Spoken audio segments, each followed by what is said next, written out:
مولانا یونس صاحب کو اللہ غریق رحمت کرے، وہ ہم جب ملنے گئے تو کہنے لگے کہ تم کہاں سے بولتے ہو بھائی، ایسی بات بولتے ہو کہ کتاب میں ملتی نہیں۔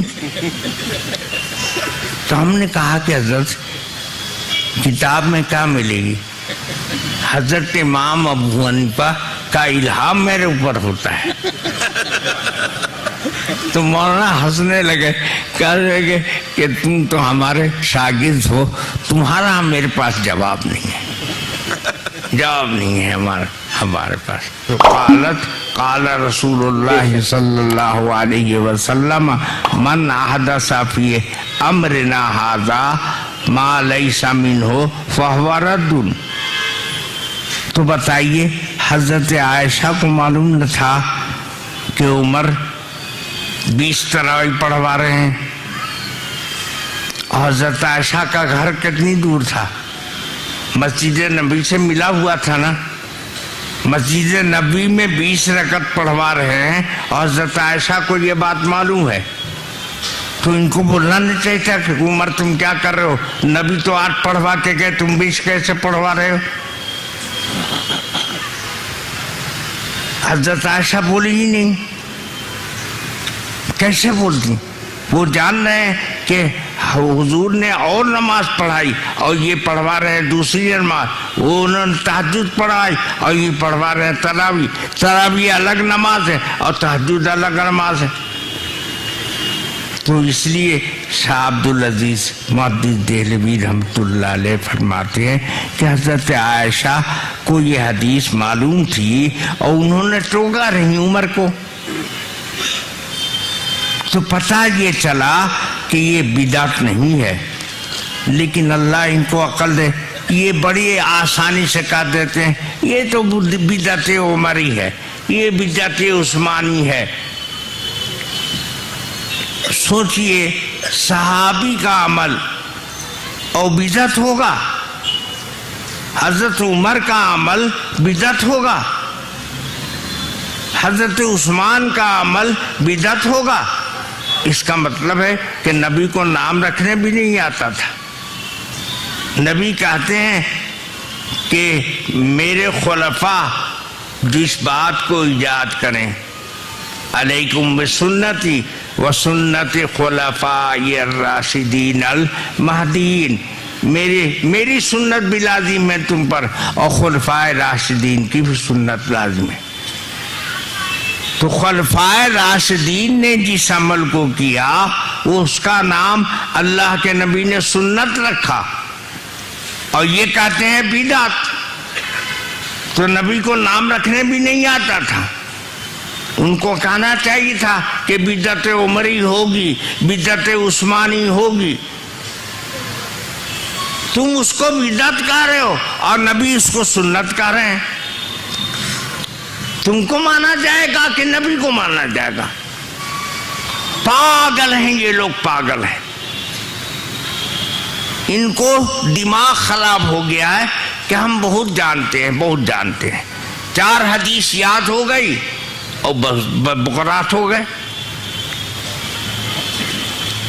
میرے بھائی بہت عجیب بات ایک محدث نے کہی ہے۔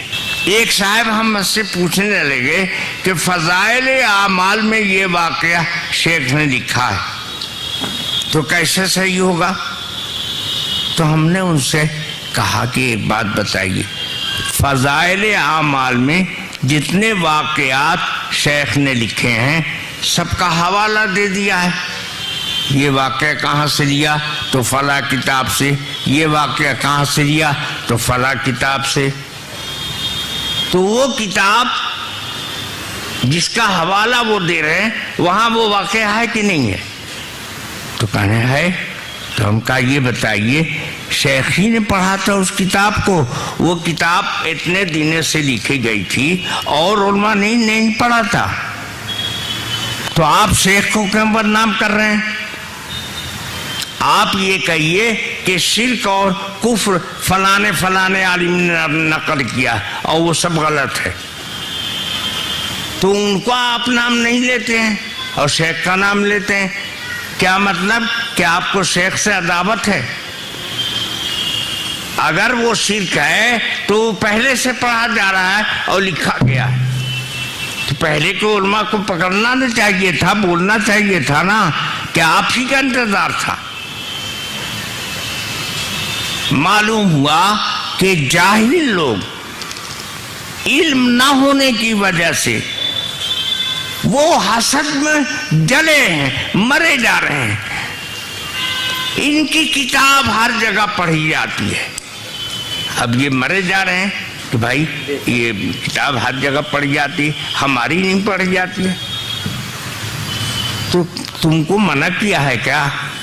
تم بھی کوئی ایسی کتاب لکھو کہ فضائل تبلیغ کی طرح سے، فضائل اعمال کی طرح سے ہر جگہ پڑھی جائے۔ یہ تو توفیق ہے نہیں، یہ کام کر نہیں سکتے۔ اب پیچھے لاٹھی لے کے چل رہے ہیں ان کے، انہوں نے شرک لکھ دیا، کفر لکھ دیا، فلاں لکھ دیا، ایسا کر دیا، ویسا۔ ارے حوالے کے ساتھ نہ کیا ہے تو حوالے والی کتاب میں ہے کہ نہیں؟ اگر ہے اور یقیناً ہے، ایک حوالہ بھی کوئی غلط نہیں ثابت کر سکتا، تو وہ کتاب شیخ کے علاوہ اور عالموں نے بھی پڑھی تھی کہ نہیں پڑھی تھی؟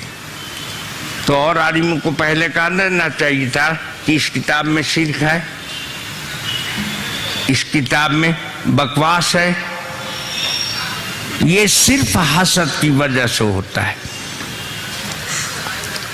میرے بھائیوں اور بزرگوں، میں یہ بتا رہا تھا کہ اب یہ سلسلہ علم کم ہونے کی وجہ سے اور علماء کی صحبت نہ ہونے کی وجہ سے سمجھ میں بھی نہیں آتا، اور علم کے کمی کی وجہ سے لوگ سمجھ نہیں پاتے، تو بڑھتا چلا جا رہا ہے، بڑھتا چلا جا رہا ہے۔ اور یہ قیامت کی علامت بتایا گیا ہے۔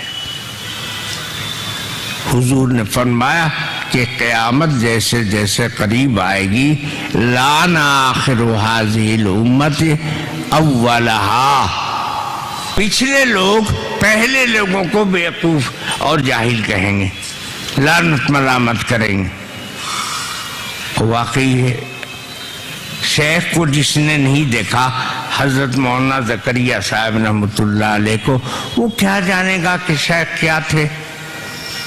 ہم نے دیکھا ہے شیخ رحمۃ اللہ علیہ کو۔